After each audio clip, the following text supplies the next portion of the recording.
Assalamualaikum warahmatullahi wabarakatuh. Salam sejahtera untuk kita semua. Kami dari kelompok 6 akan mempresentasikan hasil diskusi kami yang berjudul Rencangan Pembelajaran dalam Understanding by Design, Tailor and Personalize at the Work, yang beranggotakan saya sendiri Andi Mangaraja dan Dewi Sri Anissa, Hernila Mayuza, dan Marlina. Tailor and personalize the work. To be tailored dalam bahasa Indonesia sendiri artinya untuk disesuaikan dalam rancangan kritis penilaian pembelajaran understanding by design. To be tailored disesuaikan untuk mencerminkan bakat, minat, gaya, dan kebutuhan individu. Pembelajaran dan penilaian merupakan suatu dokumen rasional yang disusun berdasarkan analisis sistematis tentang perkembangan peserta didik dengan tujuan agar efisien dan sesuai dengan tuntutan kebutuhan siswa dan masyarakat. Dalam proses pembelajaran, perencanaan pembelajaran tertuang dalam RPP atau sekarang modul ajar rencana pelaksanaan pembelajaran. Namun dalam proses penerapannya, terkadang terdapat perubahan kondisi yang membuat tidak sesuai dengan perencanaan. Ada pertanyaan yang pertama, yaitu bagaimana mengakomodasi berbagai kebutuhan perkembangan, gaya belajar, pengetahuan sebelumnya, dan minat peserta didik sambil tetap menjaga arah pembelajaran pada tujuan. Nah, jadi di sini kami menawarkan beberapa strategi yang dapat kita lakukan. Yang pertama yaitu penyediaan berbagai sumber belajar. Jadi di sini menyediakan bahan pembelajaran dalam berbagai format, misalnya dalam bentuk teks, video, audio. Nah, ini digunakan untuk mendukung berbagai gaya belajar peserta didiknya. Kemudian pembelajaran berdiferensiasi. Ini menggunakan pendekatan yang berbeda untuk memenuhi kebutuhan individual peserta didik berdasarkan kemampuan minat dan gaya belajar mereka. Nah, selanjutnya bisa menggunakan kolaborasi dalam pembelajaran, memfasilitasi pembelajaran berbagai kelompok atau kerjasama. Jadi ini memungkinkan peserta didik untuk belajar satu sama lain dan memperoleh pengetahuan dari sudut pandang yang berbeda. Selanjutnya penggunaan teknologi. Kita harus bisa memanfaatkan teknologi untuk personalisasi pembelajaran seperti platform belajar, bisa menggunakan daring, dan yang memungkinkan peserta didik ini memilih jalannya sendiri sesuai dengan minat dan kebutuhan mereka. Selanjutnya, penilaian formatif, menggunakan evaluasi berkelanjutan untuk memahami perkembangan setiap peserta didik dan menyesuaikan pendekatan pembelajaran agar tetap sesuai dengan tujuan pembelajarannya. Tak cuma itu, kita bisa melibatkan orang tua dalam memahami kebutuhan individual anak-anak mereka sehingga dapat memberikan dukungan tambahan ketika berada di rumah. Selanjutnya, pengembangan kelas yang inklusif.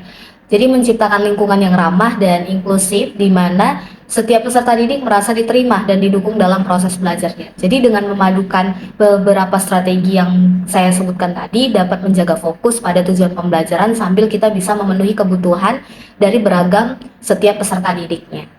Selanjutnya, untuk menyesuaikan rencana pembelajaran ketika terjadi perubahan kondisi, ada beberapa langkah yang bisa dilakukan. Yang pertama, evaluasi situasi, kemudian yang kedua, refleksi terhadap tujuan pembelajaran. Kemudian yang ketiga, prioritaskan materi yang paling penting. Yang keempat, penyesuaian strategi pembelajaran.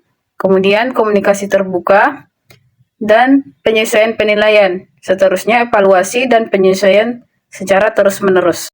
Berikutnya, evaluasi situasi. Pertama, evaluasilah kondisi baru yang mempengaruhi proses pembelajaran. Apakah itu perubahan dalam kurikulum, penambahan atau pengurangan waktu pembelajaran, atau perubahan dalam lingkungan fisik atau virtual. Selanjutnya, refleksi terhadap tujuan pembelajaran.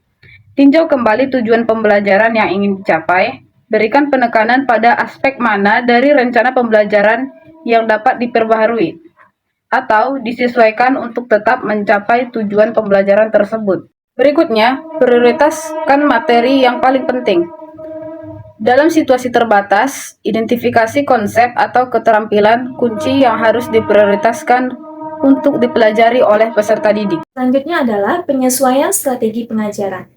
Penyesuaian strategi pengajaran berarti menyesuaikan metode pengajaran dan alat bantu yang digunakan untuk mengakomodasikan perubahan tersebut. Misalnya, jika pembelajaran jarak jauh, maka memperhatikan cara memanfaatkan teknologi untuk mendukung pembelajaran. Adapun tujuannya adalah untuk meningkatkan efektivitas pembelajaran dan memastikan bahwa semua siswa dapat mengakses materi pelajaran dan mencapai hasil belajar yang diharapkan. Selanjutnya, komunikasi terbuka.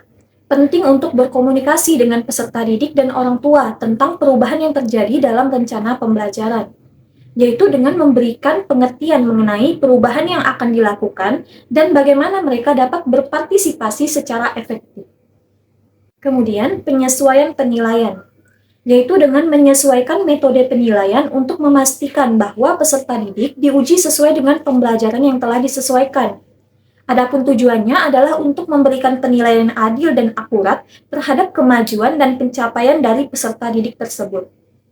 Nah, yang terakhir, evaluasi dan penyesuaian terus-menerus, yaitu dengan melakukan evaluasi atau penilaian terus-menerus terhadap efektivitas perubahan yang telah dilakukan. Jika diperlukan, lakukan penyesuaian lebih lanjut untuk memaksimalkan keterlibatan dan efektivitas pembelajaran. Dengan fleksibilitas dan kesediaan untuk menyesuaikan rencana pembelajaran sesuai dengan kondisi yang berubah, keterlibatan peserta didik dapat ditingkatkan dengan tetap mencapai efektivitas pembelajaran yang diinginkan. Demikianlah hasil presentasi dari kelompok 6. Semoga apa yang dapat kami sampaikan dapat bermanfaat. Mohon maaf apabila ada salah perkataan. Kami undur diri. Wassalamualaikum warahmatullahi wabarakatuh.